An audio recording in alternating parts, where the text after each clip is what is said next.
Parlamentте өзүн өзү таркатуу боюнча процедура жүрүп атат. Буну ар кандай мааниде, ар кандай мазмунда айтып атышат.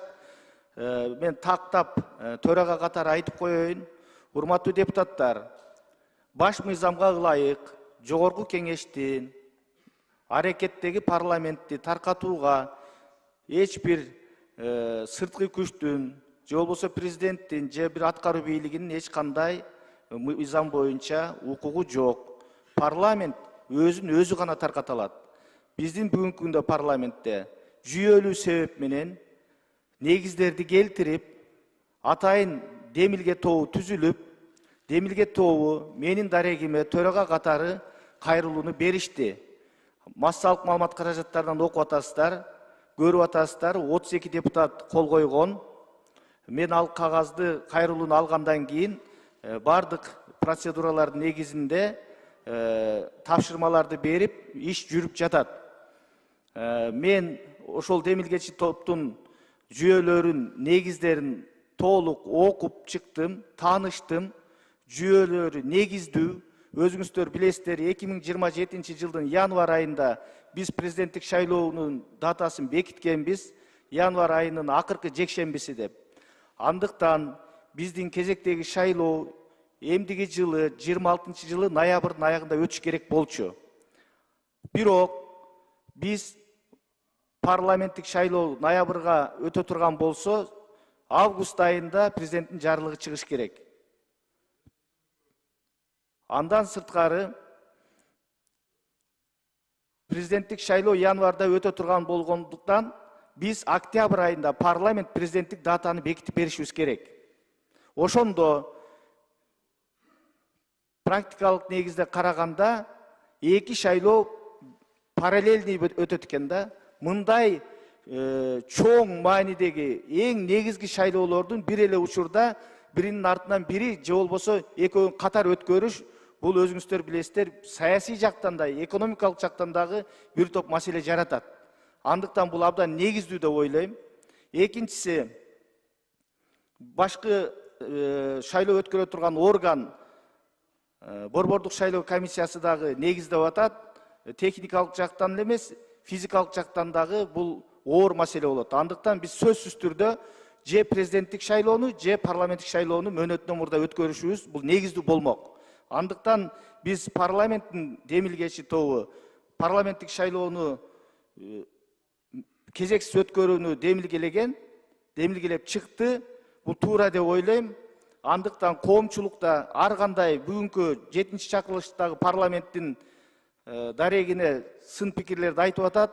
Менден дагы бир топ массалык маалымат каражаттары интервьюларды сурап атат. Билесиздер, мен эч качан интервью бербейм, бирок бул трибунадан дайыма өзүмдүн көз карашымды айтып жүрөмүн, кайсы маселе болбосун. Ошондуктан мен жооп катары айтып коет элем.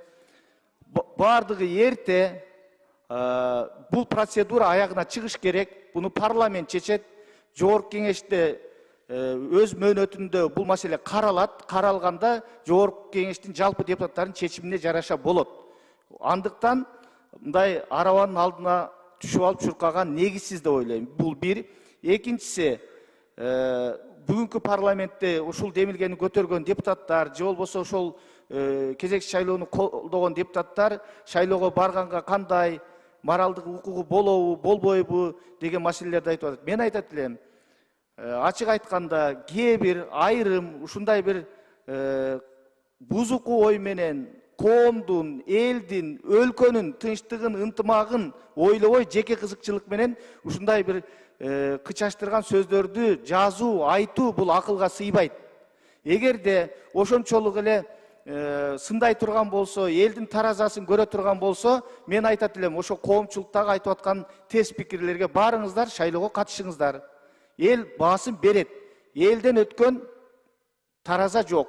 Элге түшкүлө тилекке каршы мындай учурда көбүнчө 500 добуш албаган, 300 добуш албаган шайлоого дайым катышып, бирок эч кандай жыйынтыгы жок калган саясатчы сөрөйлөр ушундай негизсиз сөздөрдү айтып жүрүшөт да. Андыктан мен айтат элем, бул жерде 90 депутат отурат, бардыгы элдин добушун алып келгендер, жеңип келгендер шайлоодон. Ошол шайлоодон жеңип келген адамдарга, жеңилип калган адамдардын айткан сыны бул моралдык жактан дагы негизсиз деп ойлойм. Ошон үчүн шайлоо таза өтөт. Мына биз буну көрсөттүк. Өзүңүздөр билесиздер, 21-жылы парламенттик шайлоо таза өткөн үчүн, адилет өткөн үчүн ар кайсы көз караштагы партиялар, жеке кандидаттар өтүп келди. Мына эң акыркы эле шайлоолорду айтайлы. Мына 4 округда өткөн, мына Тыналиев Айжигит эч кандай акчасы жок, катардагы эле карапайым жигит мына өтүп келди. Кубанычбеков Илимбек жаш жигит, эч кандай акчасы жок, өтүп келди. Калпаев Бактияр, бул да ошондой жаш жигит, акчасы жок. Марипов Бакыт, муну айтып аткан себеби, жалаң олигархтар өтөт, байлар өтөт деген бул эски көз караш, эски саркынды саясат. Андай болбойт. Биз өткөндөн сабак алышыбыз керек. Парламенттик шайлоо таза, адилет өтөт. Качан болбосун. Андыктан мындай убакыттын алдына түшүп алган туура эмес. Бардыгы мыйзам чегинде жогорку кеңеш чечет. Жогорку кеңеш акыркы чечимди кабыл алгынчакты ар кандай провокациялык негиздеги сөздөргө биз маани бербей, сабыр кылып өзүбүздүн ишибизди аткара берели. Мен ушуну айтып коеюн дедим, урматтуу депутаттар.